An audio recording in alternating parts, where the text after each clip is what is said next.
Hi, in today's lecture, we will be focusing on the following subjective topics.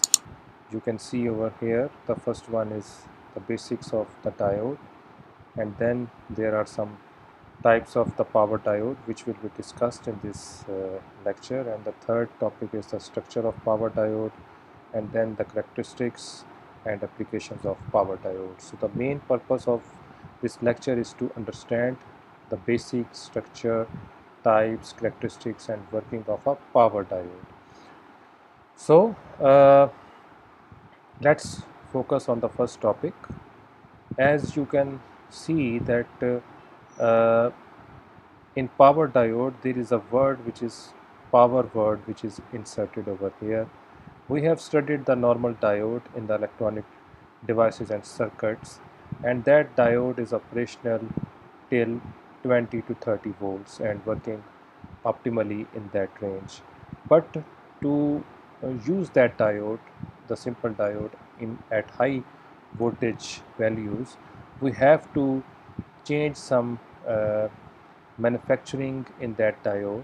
We have to put some constraints on that diode so that to make that diode working efficiently and optimally at high voltage values. So the diode which can be used for working optimally at high voltage, high power values, that diode will be a power diode and not a simple diode. So uh, a power diode is increasing the power handling capacity, and to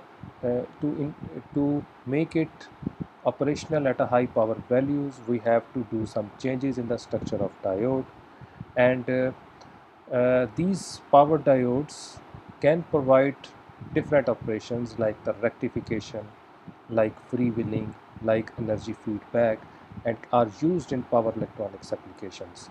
And these power diodes are uh, uh, more or less the same as the simple diodes, which are the PN junction diodes, but the only difference with the simple diodes is that the power diode can handle the high power values, while the simple diodes can handle only under 30 volts kind of values and are used in electronics. And the power diodes have some limitation when compared to simple diodes. Their switching speed is low when compared to those low power diodes which we have studied in electronic devices and circuit subject. And this is because that the reverse recovery time of the diode is higher. This we will be looking when we come across this slide. Uh, this one, you can see that these are the dynamic characteristics of the power diode, and you can see when the diode is switched off from on to off value, then there is some time which is required to make that diode at the zero state, because there is some kind of reverse leakage current which goes on through the diode.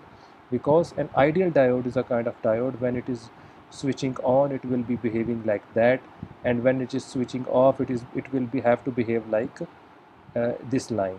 But this is a normal practical diode, and then there is some leakage current which is passing through that diode, and after some time it comes to its stable off value. So this is the reverse recovery time, because in that time when the diode is switching to off state, or it is a kind of in the reversed biased, then there is some leakage current which still passes through the diode, and this leakage current comes to zero state uh, after some time, and this time which a diode takes for its leakage current to come to a zero value is called reverse recovery time.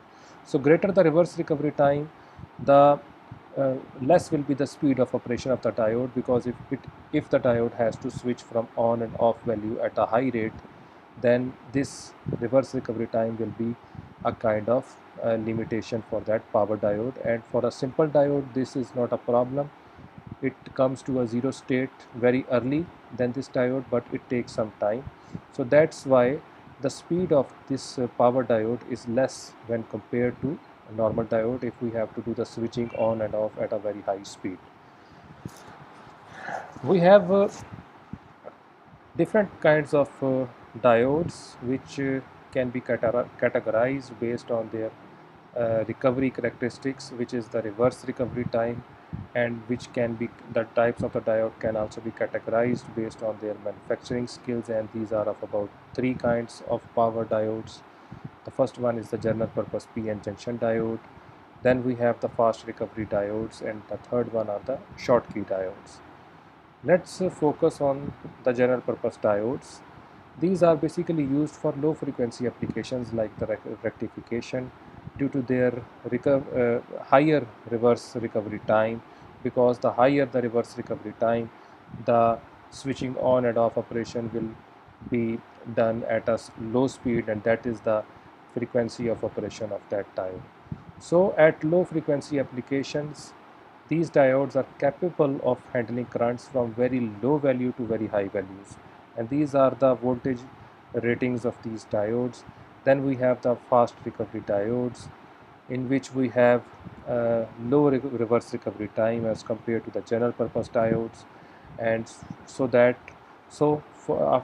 these can be used for high frequency applications, and because they can turn off very quickly and their frequency of operation is too much high, that's why they are used in diode rectifier devices which are doing the AC to DC conversion, and in inverter devices which are doing the DC to AC operations. Then we have the Schottky diodes, which are the IV characteristics of that diode is almost nearly the same as that of simple PN junction diode, but the on-state voltage of a simple diode is 0.7 volt, which is called the forward voltage and forward bias voltage, and for that Schottky diodes it is lesser than the simple PN junction diode, and it is 0.3 to 0.4 volts.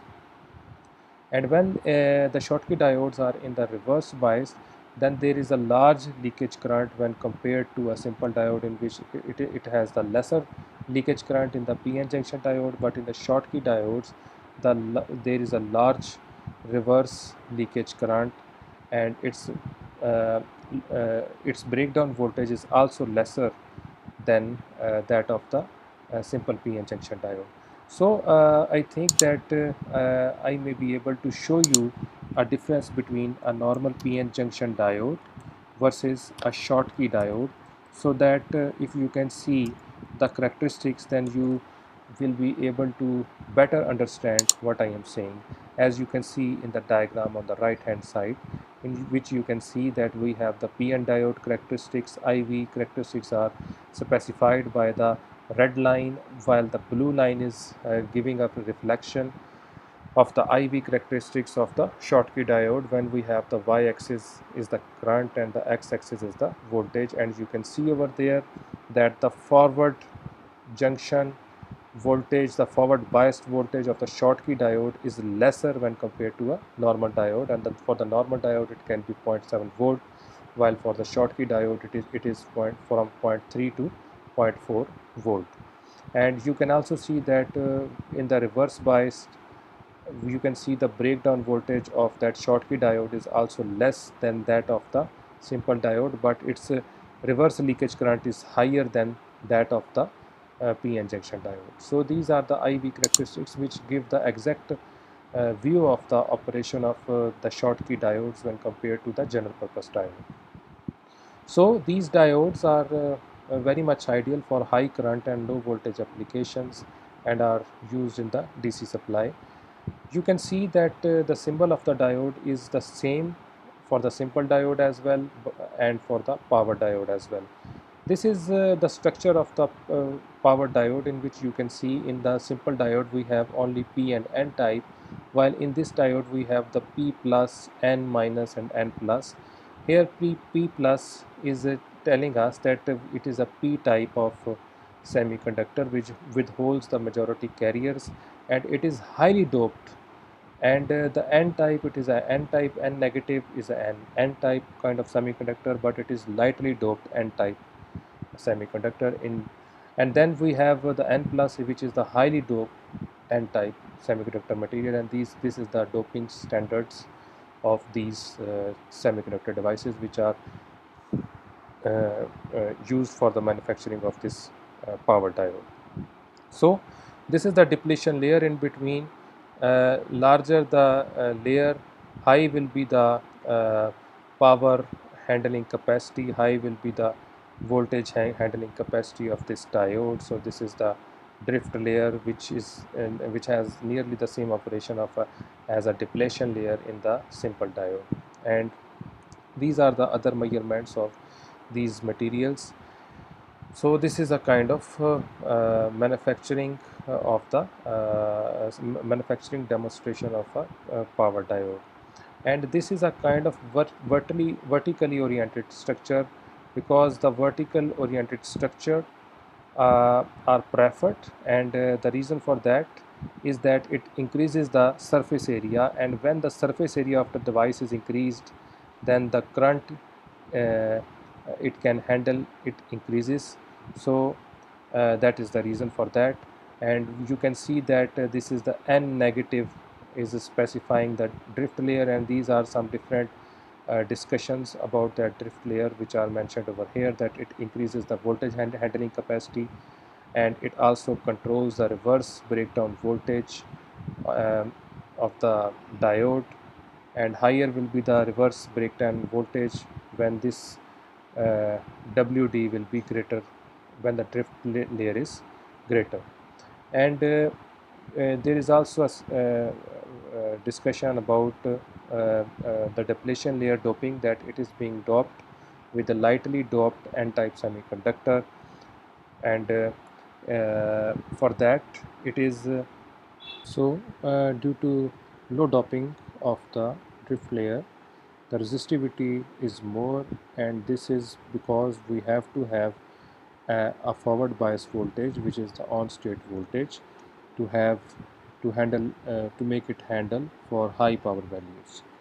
And then we have the cross sectional area of the diode, which gives us an idea about its current handling capacity. Larger its cross sectional area, then higher will be its current handling capacity. This is a diagram which is telling us about the IV characteristics of a power diode, which is more or less the same for a simple diode. And you can see over here, this is the reverse biased operation, where we have the reverse breakdown voltage. This is the forward bias operation, in which we have the forward bias voltage. And for a diode, you have to keep in mind about its reverse its breakdown voltage, and its current ratings as well, to get a better idea about where to use that diode, and also about its forward bias voltage. A power diode can be used for multiple applications, like the rectification, converting the AC to DC power, using it for the freewheeling operation. In the freewheeling operation, the diode can be used in such a way, if I can show to you in the Google diagram, the freewheeling of use of the diode. So here we can see a diagram in which you can see any diode, like in this diagram you can see this diode.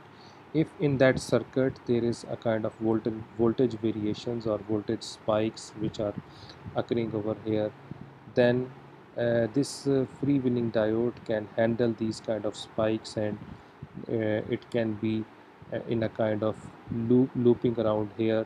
The current and the voltage spikes can be normalized once, and then can be utilized for the rest of the circuits to save the circuit from uneven kind of variations in the voltage and current. We use the freewheeling diode, and same we can also use it for the energy feedback by providing some energy to the input circuit from the output, and it can be used in various converter circuits of power electronics, like in the rectifiers which are doing the AC to DC conversion of power, in the choppers which are doing the DC to DC conversion, and in the inverters which are doing the DC to AC conversion, and in also the power supplies.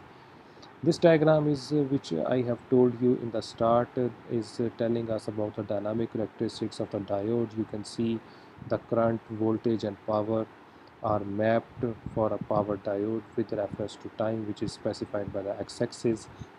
You can see if here the diode is in the forward bias, it is in the on state, and when it is in the reverse bias in the off state, then there is a reverse recovery time which is required by the diode to keep that signal to zero value, and this is the reverse leakage current.